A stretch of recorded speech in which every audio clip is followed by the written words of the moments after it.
afternoon, everyone. Excuse me. God, I hate cloudy days out in Missouri. All allergies are nuts. Welcome to another episode of Spilling Tea. I am your host, Tiffany Daniels. And yes, folks, vacation. I am still off work. So that means I got started a little bit later than usual. Sleep is a beautiful thing. So, before we get started, I kind of want to start on a little bit of a rant. I started it on Twitter earlier this morning.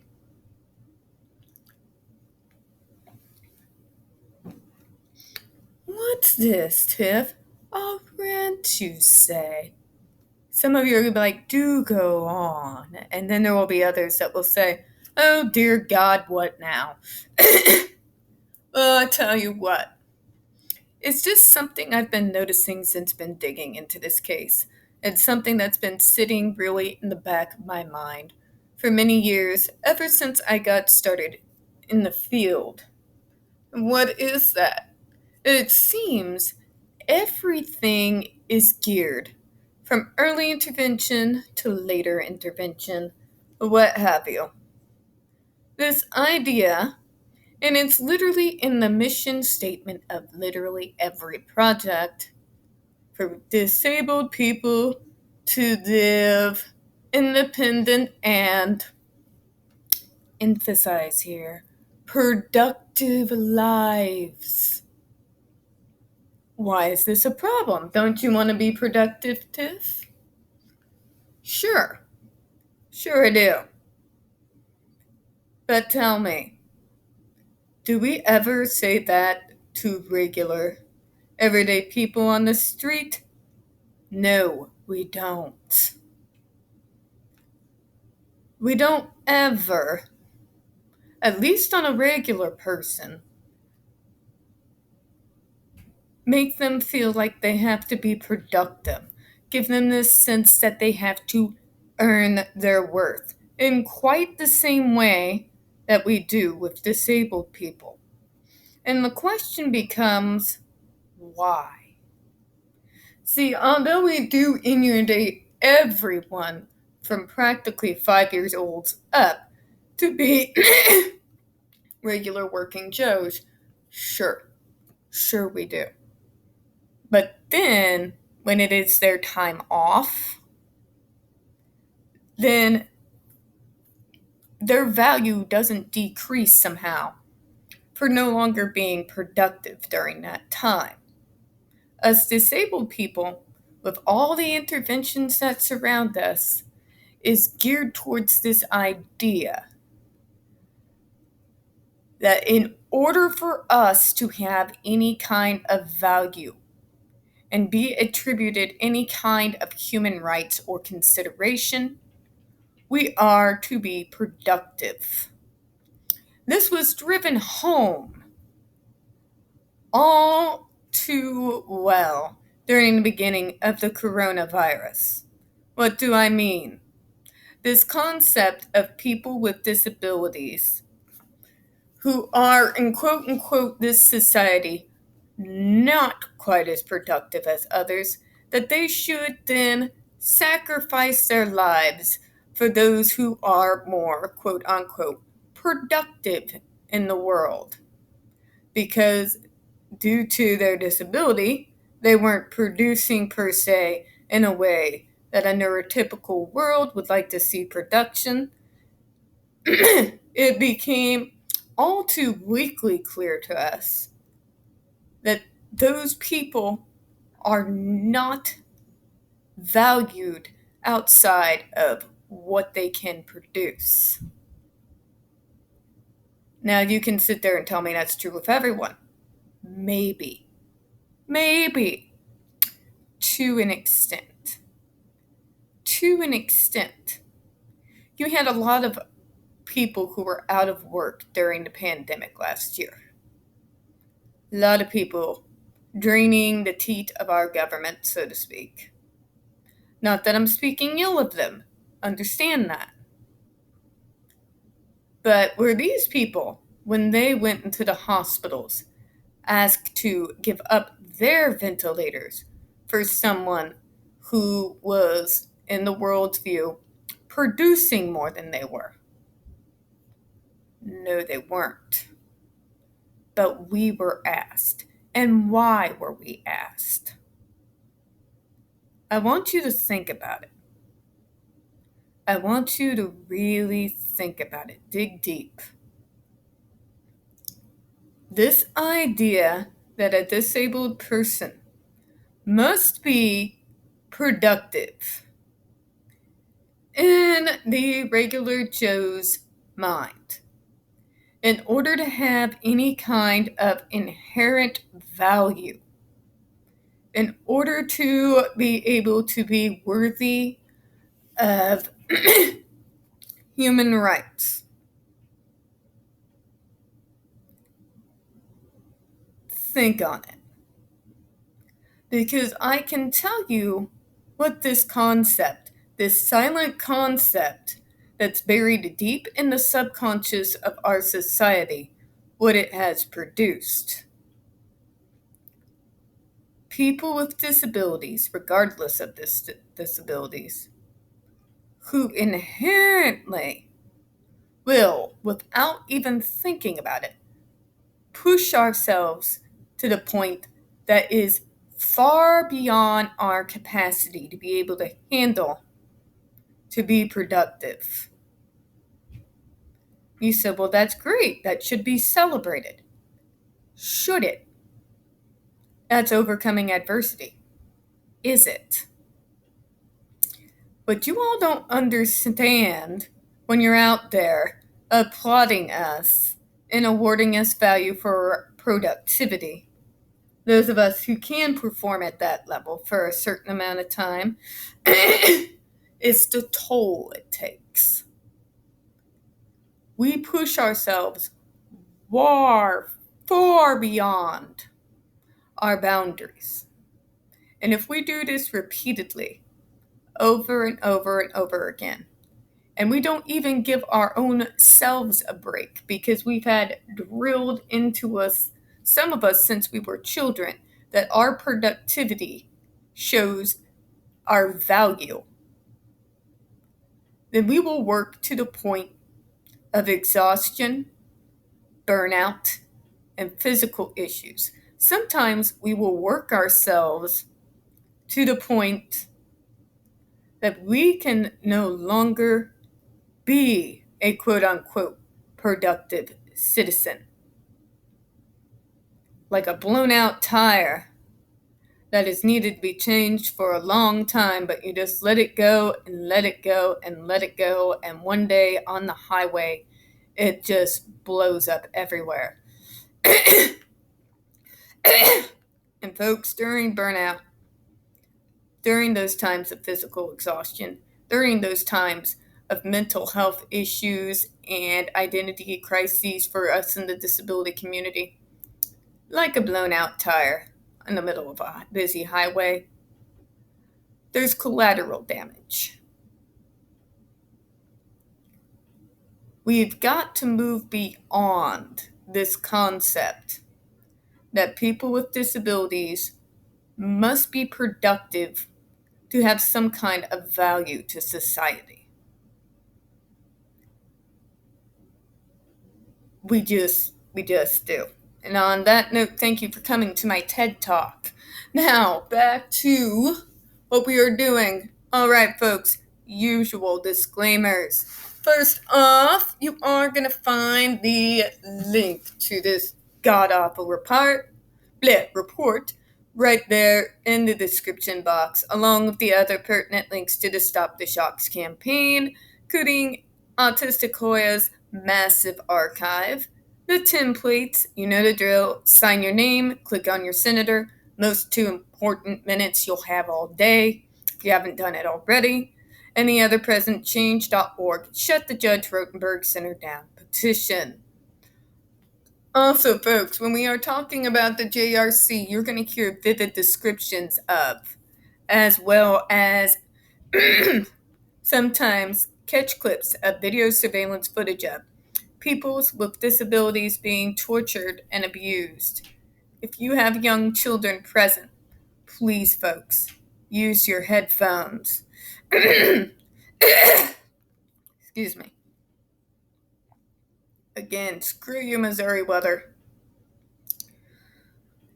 As I was saying, it may not be stupid clock, but my mind's kind of all over the place today. So if I go on a tangent, if I stumble over my words, if I suddenly blink exceptionally long periods of time or stare off into the space for a solid 5 minutes, my apologies in advance. That's usually, I get this weird kind of delirious sort of, almost like I'm high whenever I come off of an illness.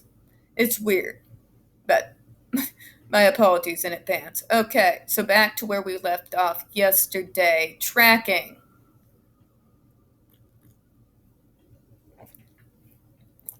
This should be interesting. By the way, folks, if you ever watch these, spilling tea, make yourself a cuppa. It should go without saying. I think I will somehow manage to talk today. And possibly get my hair out of my face. I don't know. We'll see. Okay.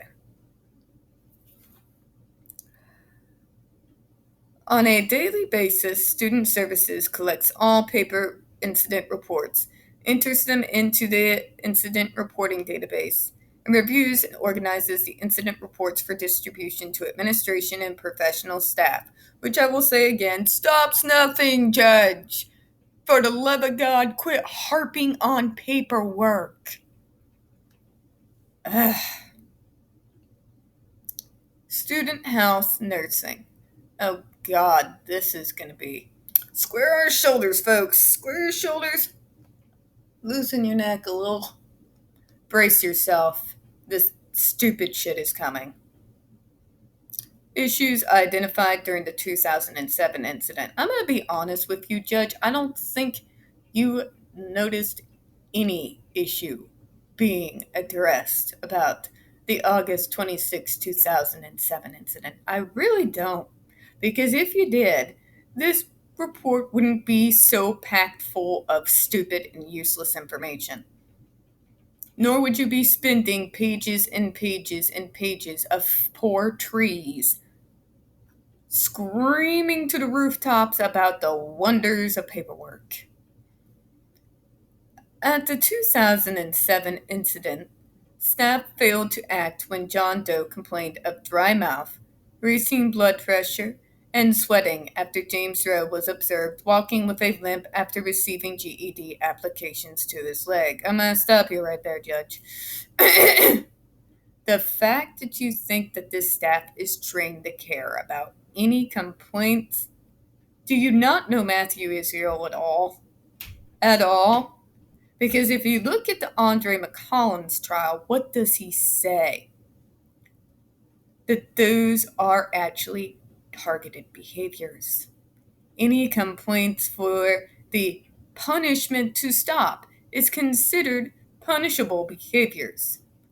So the fact that you are sitting there wondering why the staff was ignoring what the student says, that's what they do, you moron. If you were trying to get me to believe for 2 seconds that they listened to the students here,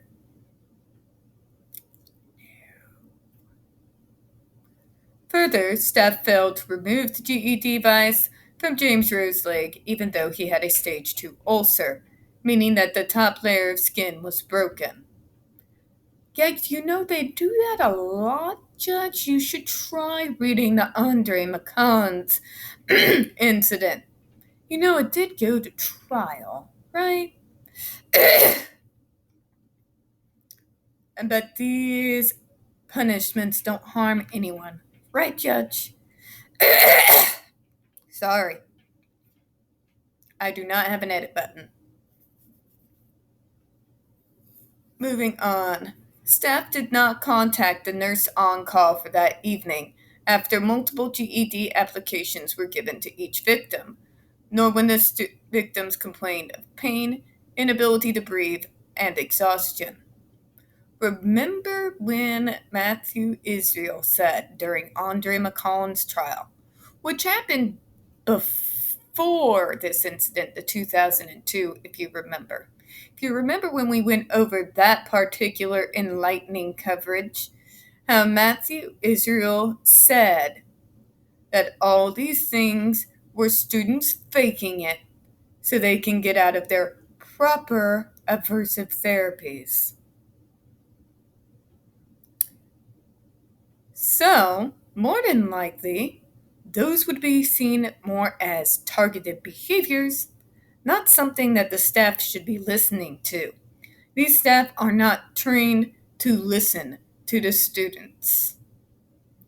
If you think that, Judge, I got a river in Nile. I got a river in Egypt I can sell you.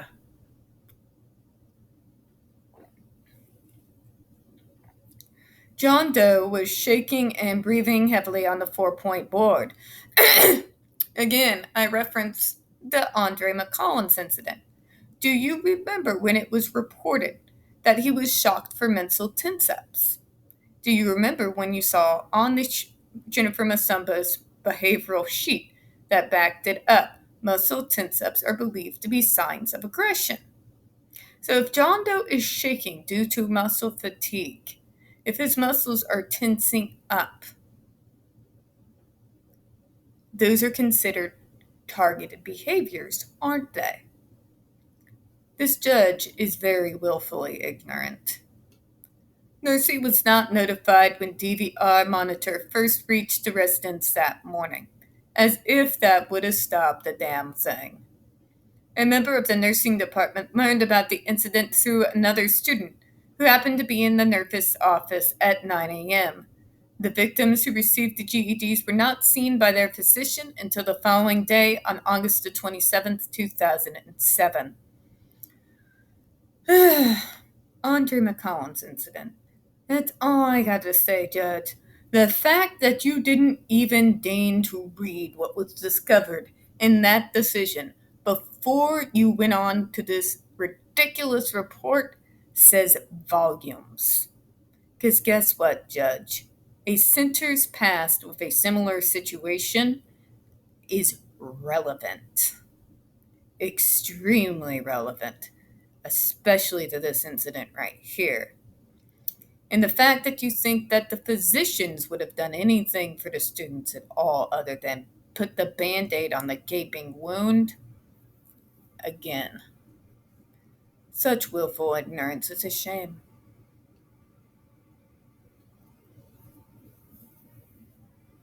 Sorry, folks, my hair's driving me nuts today. Ugh. Changes made at the JRC, which will stop nothing, I'm sure. But let's see.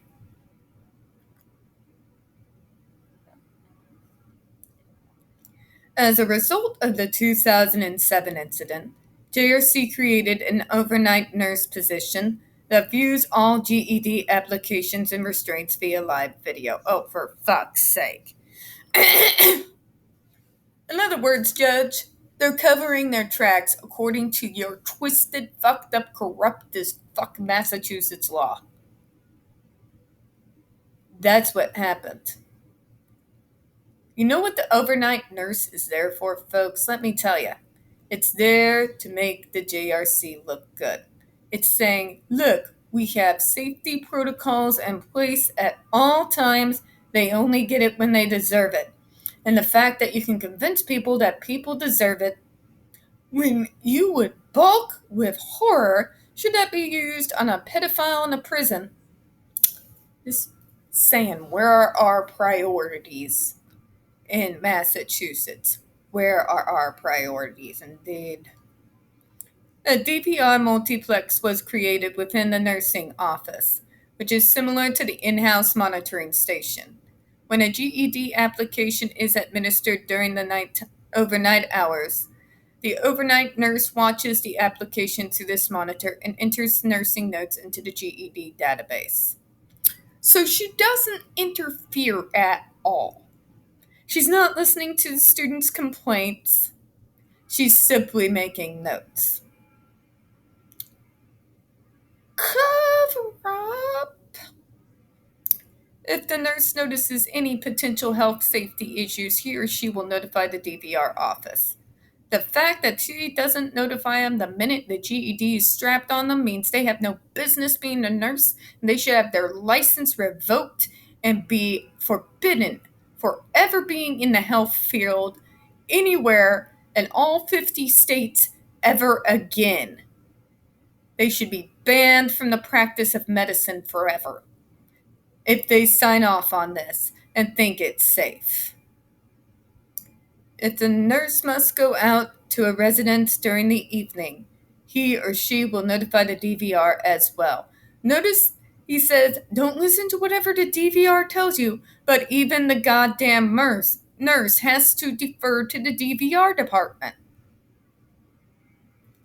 Yeah, you all didn't change a damn thing. You only put parameters in place to cover your own ass. Fucking spare me.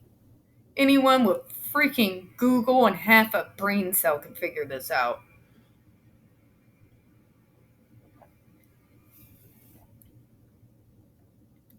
The overnight nurse fills out an end of shift report, which consists of questions and a checklist for GED applications to ensure procedures were followed. Oh, yes. It's okay to torture the students as long as you follow protocol. God help me. Current policies and procedures. Again, quality control policies. Like you all know anything about quality of control. Please. The staff person who witnesses or observes a student's illness or injury must notify the shift supervisor and monitoring department unless it's apparent that the outside emergency assistance is necessary. Oh, you mean emergency assistance to shock a student even if they're sick, Judge?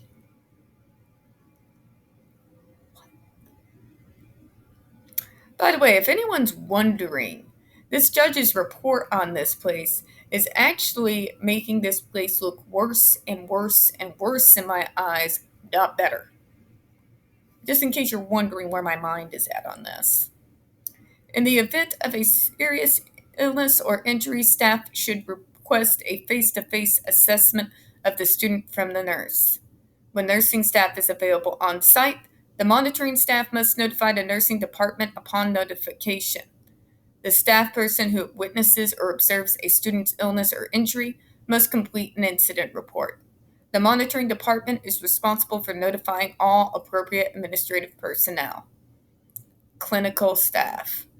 All these wonderful people, all under their payroll, all who are going to say what the JRC wants them to say. Again, Judge, I bring you back to what I said yesterday. Do you not find it suspicious at all that these people do not bring anyone into their committees that is from the outside and is not having their pockets lined by the JRC? Just saying. Each clinician is also required to work one weekend shift, early 6 weeks during which the clinician ropes between residences.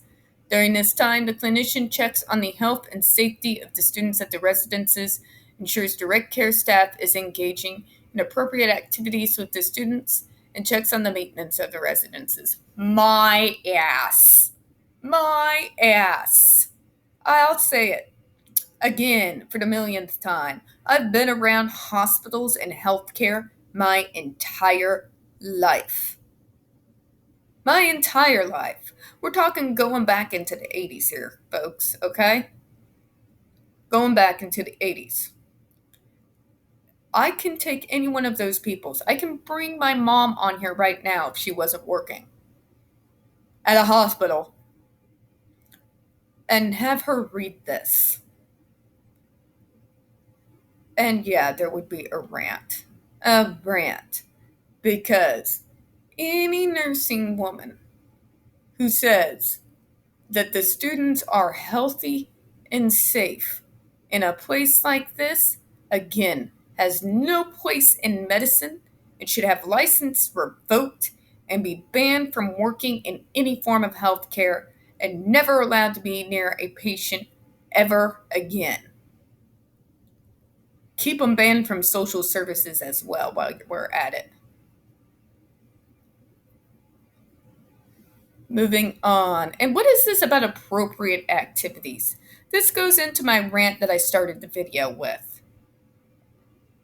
The next time I hear appropriate and students with disabilities in the same sentence, I'm going to punch a wall. We are regular human beings, just like the rest of you. Quit treating us like fucking children. And children that must be productive at all times while I'm at it. Nursing policies and procedures. The nursing department works collaboratively with the all-independent and JRC consulting physicians when administering medical care to the students. Independent. List them. List them, Judge. If there are any outside fucking physicians signing off on this shit, list them. Who's agreeing with this shit? Who? Ooh, looks like we may have one. This is a consulting physician who checks in with the Director of Medical Services, Doris Barron, RN, every day. Oh, why am I not surprised? You say outsiders, and yet they must somehow answer to their Director of Medical Services, Doris Barron, who's a fucking nurse. Okay, nothing against nurses. Don't get me wrong, nothing against nurses. But have you heard of anywhere, a hospital, where you have full-fledged doctors that have to answer to a nurse? Number two, they say they are outside consulting physicians. They're not biased. Then why are they answering to a nurse?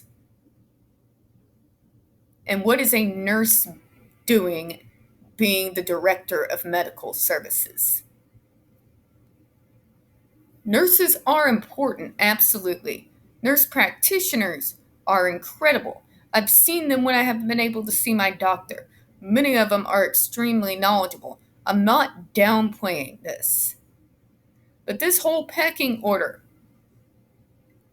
it has to disturb you, folks.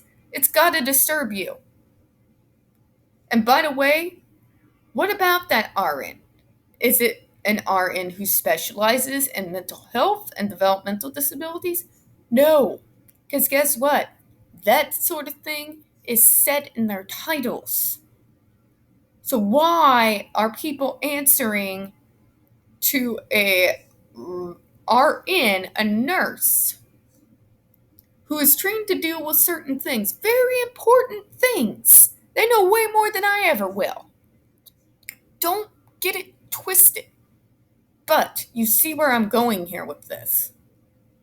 The physician also performs annual physicals on the 3/4 of students and reviews reports from doctor's visits. If you all think that they don't know when those appointments are coming and make sure that those students are proper rate, no matter what their program is, in order to not get in trouble, yeah. But sorry, Judge, cat's already out of the bag. We have paperwork.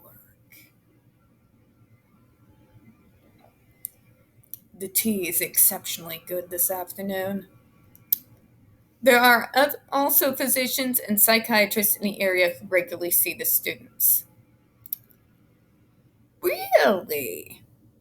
Really? Because that's not what Jennifer Masumba said. That's not what her behavioral sheet says. It says that students have to earn the right to speak with the psychiatrist. The psychiatrist should be a regular part of their treatment program. If this was a legitimate treatment program, we all know it's not, but you get my drift. The students served at JRC are not typically medically fragile, nor do they require one-to-one nursing assistance. So you say. So you say. Interesting that you put that in, Judge. See, there's this weird thing, especially in autism, that people get this idea that our pain levels are not like everyone else, that we have exceedingly high pain limits. We fucking don't. We feel everything. But what places like this teach us to do is to mask everything all the time. We're not going to tell you that we feel pain, especially in an atmosphere like this. Why? So you can do it again? Yeah. Several parents of JRC students who were interviewed for this report praised the work of the nursing staff and the JRC's ability to monitor their child's medical conditions. Oh, you mean the freaking Kool-Aid drinkers? Tell me, Judge, how does a parent's opinion trump an outside, fully trained, fully educated doctor? I rest my fucking case on that one. What did they do, Judge? Did they tell you all this appropriate information from their damn Google degrees? Damn Google degrees coming up again. We get to deal with them a lot in my community. Get the students to medical appointments and provide care following surgery or during illness. Several parents reported feeling very confident in the safety of their child because the nursing staff pays close attention to the health of each student. No, Judge. They drank the Kool-Aid. They think it is okay that their kid is being electrocuted for being disabled, and we're going to trust their judgment? Please. Please. Okay, so we're going to sum this all up, and I've got a few more videos to do today.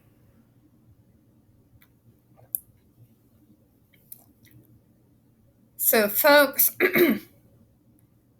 two things that we are finding out today.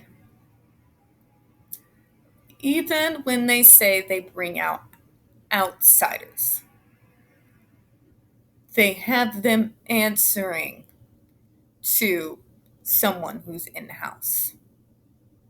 We've also learned that their pecking order is literally the reverse of every other single home, hospital,